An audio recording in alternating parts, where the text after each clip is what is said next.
Russia lost more than 1,500 troops and over 100 armored and logistical vehicles over the past day, Ukraine's military said on Wednesday, taking its total casualties to almost 500,000 people. Moscow's forces have sustained a total of 489,870 casualties since Russia launched its full-scale invasion of Ukraine in February 2022, according to figures published by the Ukrainian military on Wednesday. Russia also lost 48 armored fighting vehicles, 14 tanks and almost 50 other assorted vehicles in the previous 24 hours, the General Staff said in an update.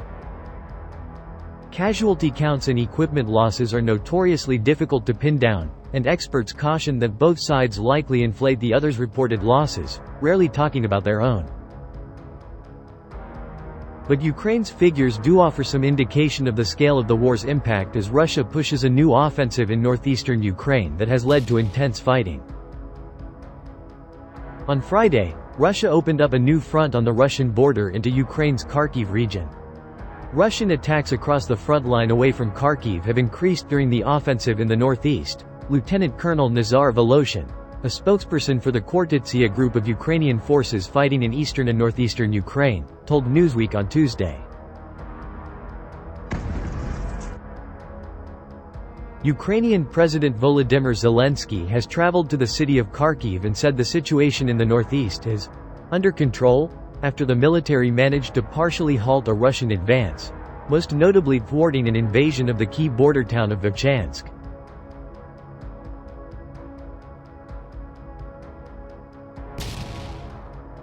The Ukrainian army said it had slowed down Russian troops during what has been described as one of the most grueling phases of the war.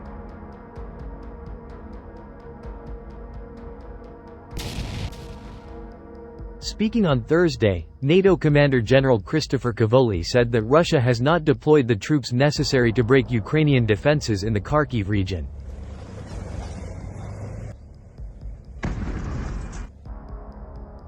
Russian President Vladimir Putin had previously said that Russia was advancing on all fronts, the military making major territorial gains in the Kharkiv area, claiming to have also captured territory in the eastern Donetsk and southern Zaporizhia regions.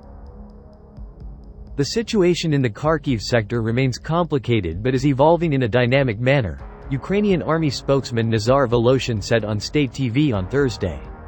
Our defense forces have partially stabilized the situation. The advance of the enemy in certain zones and localities has been halted, he added.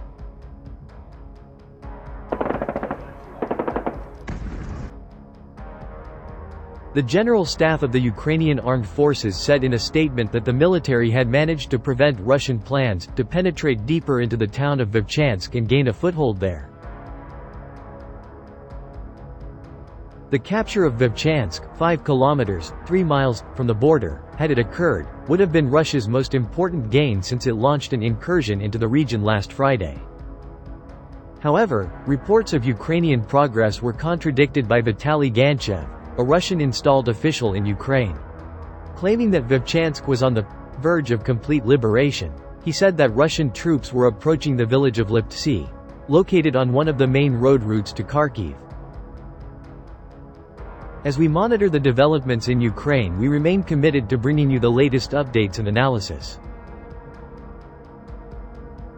Stay tuned for more coverage of this evolving crisis and its global implications. Don't forget to like, share and subscribe for the latest news and updates on global events.